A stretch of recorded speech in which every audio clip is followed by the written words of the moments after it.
voir les comptes non seulement des usagers, mais des gens qui travaillent au PTT. Énormément de comptes à découvert, des interdictions bancaires qui se font, des saisies sur salaire, parce qu'on ne peut plus joindre les deux bouts. Exploitation familiale, aujourd'hui, ça veut dire quoi exactement? Ça se traduit comment dans les faits? Dans les faits, l'exploitation familiale, c'est une exploitation entretenue et qui fonctionne avec, en général, un couple d'agriculteurs. On se paye vraiment au maximum 500 000 francs de centimes par mois. Pour les responsabilités que nous avons, le temps de travail... 5 000 francs d'aujourd'hui. 5 000 francs d'aujourd'hui, c'est vraiment le minimum pour vivre décemment. Actuellement, je suis à la recherche d'un emploi, malheureusement. Et votre mari? Également. Et c'est bien... c'est bien dans les AC dit qu'ils m'ont fait tout un dossier. On a déjà attendu 2 mois et demi avant d'avoir obtenu des indemnisations qui vont bientôt, hélas, finir. Moi, dans 3 mois, je vais arriver en fin de droit. Et mon mari au mois de juin également. Donc j'ai de serrer un peu la ceinture, quoi. Comment ça se passe, serrer la ceinture? On fait attention à ce qu'il faut acheter pour manger. Et souvent, c'est des trucs qui coûtent le moins cher, qu'on essaye de trouver, quoi. Et avec la nourriture?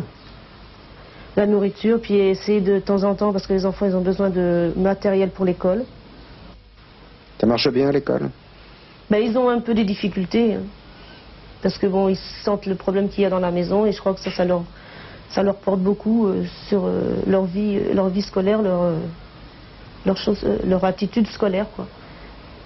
Et s'il y a des problèmes de santé, comment ça se passe?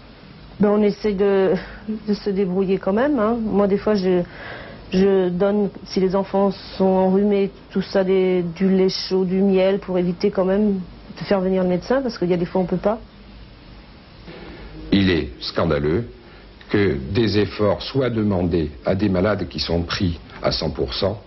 Il est anormal de faire payer à des gens âgés une part de leur traitement. Je ne suis pas communiste, mais je pense qu'il est du devoir des médecins travaillant dans le secteur public ou privé de dire à cette heure-ci exactement ce qu'ils pensent de ces problèmes.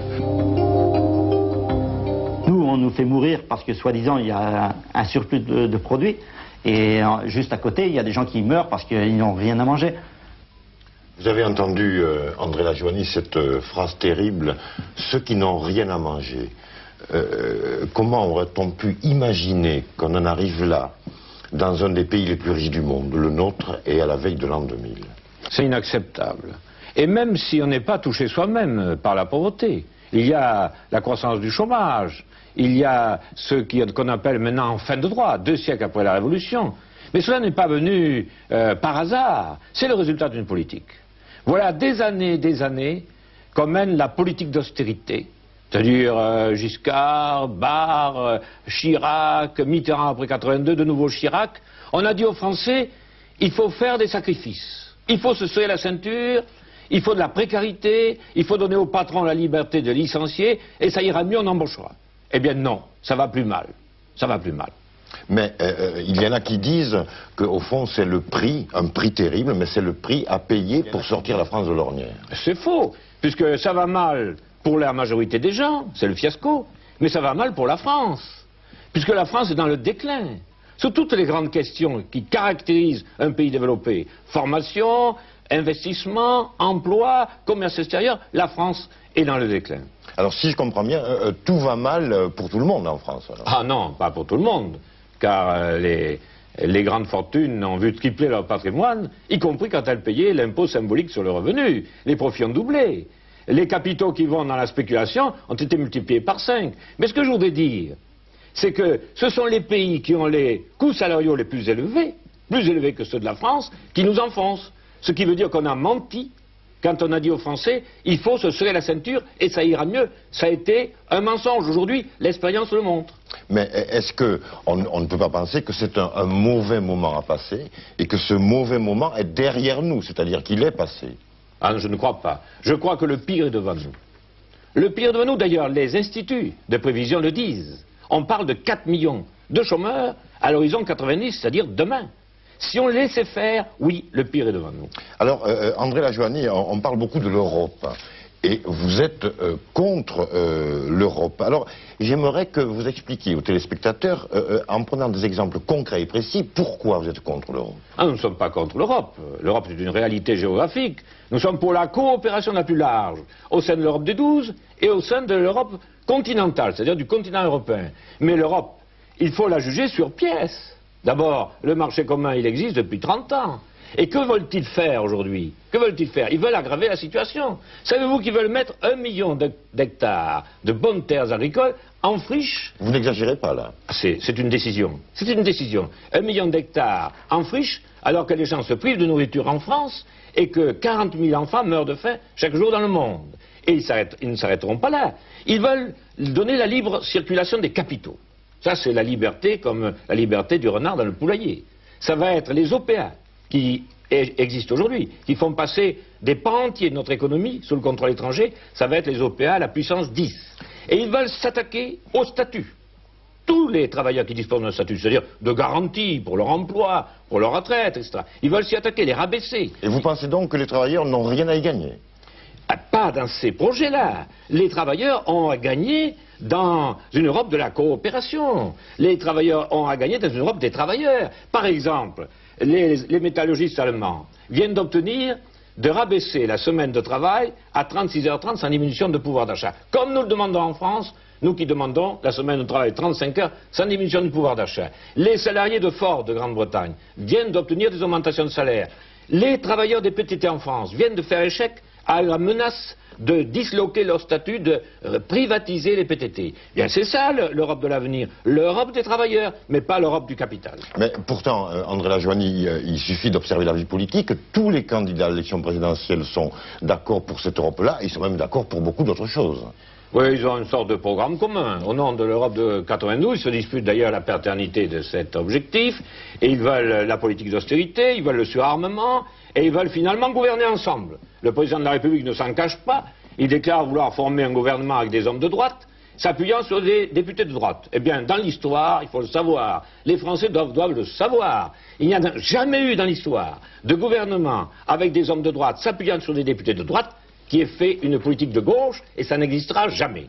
Mais et comment empêcher alors cette éventualité? Eh bien, le seul moyen, c'est de voter pour le Parti communiste, pour le candidat communiste le 24 avril. Ça sera dire non à la fois à cette politique d'austérité et dire oui à une véritable politique de gauche et non à ces alliances. Et ça sera le vote utile.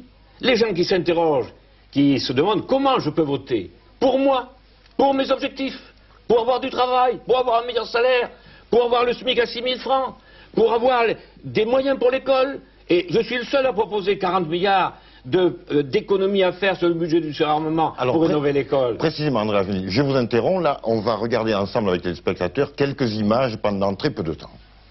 Le 25 mai 1968, 8 millions de travailleurs sont en grève. Ils obtiendront en particulier une augmentation de 35% du SMIC et la reconnaissance de nouveaux droits syndicaux. Aux élections législatives qui suivent, le Parti communiste français recueille 20% des suffrages exprimés. On a eu le statut des fonctionnaires en 1947 parce que le Parti communiste faisait 25%. On a eu la sécurité sociale en 1945 parce que le Parti communiste faisait 25%. Et on a toujours quelque chose quand le Parti communiste est fort.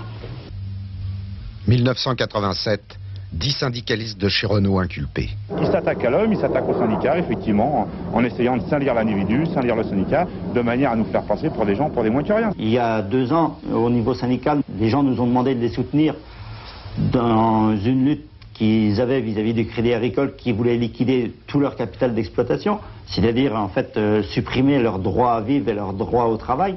Le Crédit Agricole a porté plainte pour entrave à la liberté d'enchère, ce qui fait qu'on est un certain nombre de syndicalistes. On est passé en correctionnel comme de inculpés, comme de vulgaires voleurs. Le numéro 2 du CNPF, Chautard, il dit qu'on ne conduit pas la politique de la France avec un parti communiste à 10% comme à 20%. Et je suis tout à fait d'accord avec lui. Nous avons mené une bataille sur le SMIC à 6 000 et on s'aperçoit aujourd'hui que notre bataille a porté ses fruits. Par exemple, en 1984, lorsque j'ai pris la direction du syndicat, Il y avait un écart de près de 1000 francs entre les hommes et les femmes qui est réduit aujourd'hui à 500 francs. On avait des gens comme des tourneurs qui n'avaient pratiquement jamais de promotion, jamais d'augmentation de salaire. Les soudeurs, pareil. Les perceurs aussi. Ces gens ont fait un rattrapage. On s'aperçoit depuis quelque temps, il y a un rattrapage qui a été fait. Même si ça ne nous est pas annoncé officiellement, on s'aperçoit, quand on fait le point, qu'il y a des choses qui bougent.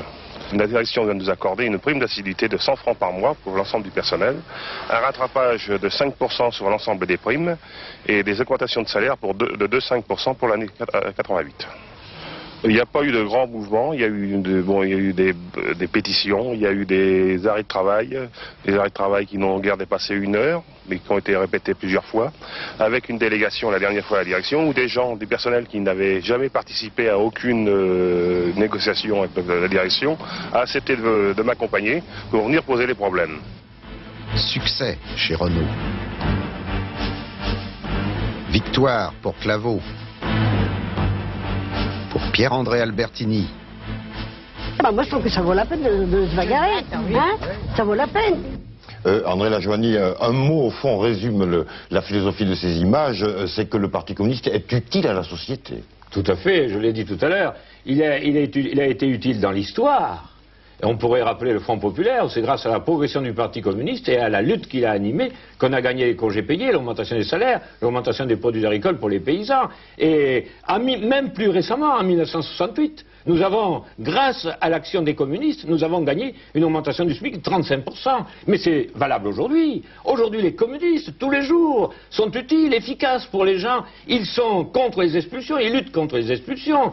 Ils sont en train, aujourd'hui, tous les jours, d'aller dans les assédiques avec les chômeurs en fin de droit, comme on dit, pour arracher des aides qui leur sont refusées, parce que les assédiques préfèrent économiser cet argent pour faire économiser des cotisations au patronat. Eh bien, les communistes sont à leur côté. Voilà pourquoi, le 24 avril, voter communiste, c'est donner encore plus de force à cette action des communistes. Alors, André Lajoigny, une question directe. Au fond, qu'est-ce que vous pourriez dire, je dirais personnellement, à cette immense foule des électeurs qui ont la gauche au cœur et qui sont inquiets sur l'avenir de la gauche? Eh bien, je sais que beaucoup de gens qui ont des difficultés, qui subissent, ils sont victimes de cette politique que je viens de rappeler. Victimes pour eux, victimes pour l'avenir de leurs enfants, victimes, y compris préoccupés par cette dégradation du poids de la France, préoccupés par ce déclin de la France. Il y a beaucoup de gens qui sont actuellement très préoccupés. Il y a les gens qui ont la gauche au cœur, c'est-à-dire qui ne veulent pas voir élu ni Barre ni Chirac. Bien, je leur dis, c'est au deuxième tour que vous pourrez leur barrer la route. Ce sera l'affaire du deuxième tour. Vous pourrez le faire au deuxième tour. Mais je leur dis, apprenez à vous servir de cette élection à 2 tours. Car cette élection a 2 tours. Il y a le deuxième tour et il y a le premier. Eh bien, le premier, on peut, et il faut, c'est fait pour cela. Il faut exprimer la politique qu'on veut voir suivre dans ce pays. C'est-à-dire à exprimer à la fois ce refus de cette politique d'austérité, de course aux armements, d'atteinte aux libertés, car on a vu les attaques contre les militants syndicaux, mais aussi il faut exprimer la volonté d'une autre politique, d'une politique de justice, de liberté et de paix, que je propose. Et d'ailleurs, j'aurai l'occasion d'y revenir dans ces émissions officielles, où j'expliquerai mes propositions dans le programme que je défends, qui est un programme précis, élaboré par les communistes et par tous ceux qui sont les amis de notre parti, tous ceux qui veulent donner leur avis. Mais je voudrais dire à celles et à ceux qui sont donc préoccupés, qui ont la gauche au cœur, je voudrais leur dire, vous pouvez, au premier tour, en votant André Lajoigny le 24 avril.